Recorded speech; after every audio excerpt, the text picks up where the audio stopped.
Bismillahirrahmanirrahim. Assalamualaikum warahmatullahi wabarakatuh. Ya, kita lanjut lagi pembahasan kita. Kali ini videonya tentang reaksi kondensasi aldol. Ini bagian dari reaksi asam alfa juga. Jadi bisa bilang nih asam alfa part 2 ya. Kita bakalan membahas tentang kondensasi aldol, bagaimana reaksinya dan kira-kira buat apa sih reaksi kondensasi aldol itu gitu. Oh ya, sebelum dilanjut, coba tolong subscribe, like, dan komen, share. Nah, reaksi kondensasi aldol itu adalah reaksi antara dua karbonil ya. Nah, dua karbonil itu bisa sesama keton atau sesama aldehid atau juga bisa keton dengan aldehid. Nah, bisa senyawanya itu adalah senyawa yang sama, bisa juga senyawanya itu senyawa yang berbeda.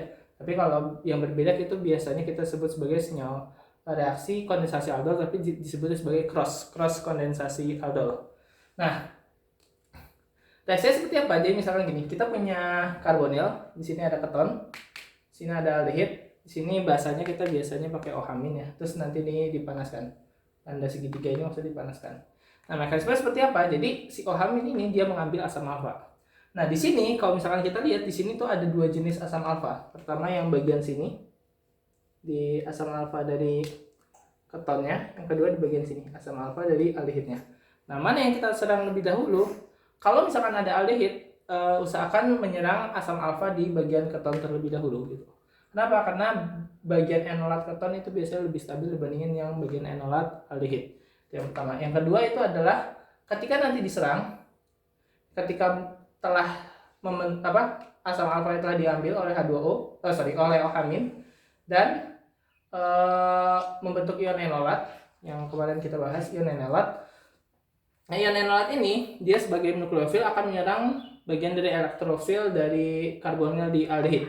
Nah, elektrofil dari aldehid itu jauh lebih reaktif dibandingkan dengan keton. Sehingga reaksi ini tahap ini menjadi tahap yang lebih mudah. Makanya kalau misalkan reaksi antara keton dengan aldehid itu biasanya diambil sebagai asam alfa itu adalah yang bagian ketonnya, bukan bagian aldehidnya. Jadi gitu. Ada dua alasan. Yang pertama karena enolatnya umumnya lebih stabil, yang kedua itu karena si karbonil di aldehid itu lebih reaktif dibandingkan di keton, sehingga reaksi ini menjadi lebih mudah. Jadi ketika sudah membentuk enolat, ini melakukan penyerangan reaksi untuk seperti ini.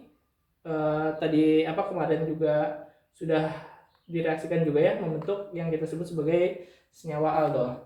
Nah, senyawa aldol ini itu ketika dipanaskan itu sangat mudah sekali untuk melepaskan H2O, dehidrasi dia menjadi bentuknya rangkap seperti ini. Yang kita sebut sebagai ini adalah senyawanya unsaturated atau alpha beta unsaturated karbonil.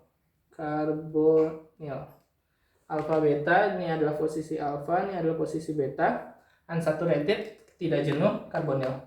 Nah, ini hasil dari reaksi kondensasi aldol. Nah, reaksi ini kalau misalkan udah jadi produk seperti ini, bagaimana sih? Apa yang bisa kita lakukan? Oh, ini banyak sekali ya. Karena reaksi bentuk seperti ini adalah bentuk yang memiliki konjugasi cukup banyak ya, memiliki resonansi cukup banyak, sehingga kita bisa menggeser ini ke sini dan ini ke atas, menghasilkan bentuk yang seperti ini, bentuk enolat seperti ini, dan sini ada positif. Nah, ketika di sini positif berarti di sini berperan sebagai elektrofil. Sehingga nanti kalau misalkan ada nukleofil lemah aja, misalkan Cn- itu bisa langsung menyerang ke bagian sininya.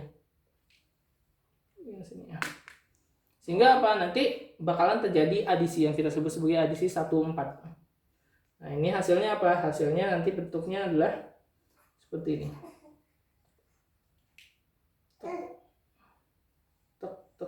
Nah, di sini ada Cn. Nah, seperti itu. Adisinya 1,4. Kenapa? Karena 1, 2 di sini adalah posisi keempat. 1, 2, 3, 4. Nah, posisi keempat. Oke. Nah, jadi seperti ini ya. hampir semua nukleofil ketika ada alfa beta unsaturated carbonyl itu pasti menyerangnya di bagian sini, di bagian unsaturatednya, tidak di bagian karbonil ya. Jadi ini bisa sebagai tameng juga ya, sebagai karbonil. Kalau misalnya kita nggak mau direaksikan dengan suatu nukleofil, maka kita beri tameng dengan adanya unsaturated di sini. Itu. Jadi semua nukleofil ya, baik OH-, CN-. Salah satunya nukleofil yang tidak menyerang di sini adalah nukleofil yang sangat kuat yang biasanya itu reagen Grignard. Jadi kalau misalkan kita punya reagen Grignard, itu dia tidak menyerang ke sini. Jadi dia tidak menyerang ke sini, tapi malah dia menyerang langsung ke karbonil. Jadi cuman Grignard saja yang tidak menyerang ke unsaturated carbonyl ya. Gitu. Cuman Grignard saja yang tidak menyerang unsaturated carbonylnya, tapi dia melainkan langsung menyerang seperti ini. Ini juga ada kasus khusus ya. Jadi kalau misalkan kita punya reagen Grignard yang sangat sterik, misalkan saya membuat reagen Grignard dari sikloheksana MgX, maka ini karena sterik jadi susah untuk menyerang ke sini. Jadi makanya dia tetap bakalan masuk ke unsaturated carbonyl. Jadi umumnya sebenarnya nukleofil itu bakalan masuk ke unsaturated carbonyl, kecuali kalau misalkan nukleofilnya itu sangat kuat dan sangat reaktif, yakni seperti reagen Grignard, tapi Grignardnya itu juga tidak sterik gitu. Nah, jadi inilah pembahasan tentang kondensasi aldol. Oh ya, kalau teman-teman mau request pembahasan selanjutnya kira-kira tentang apa nih?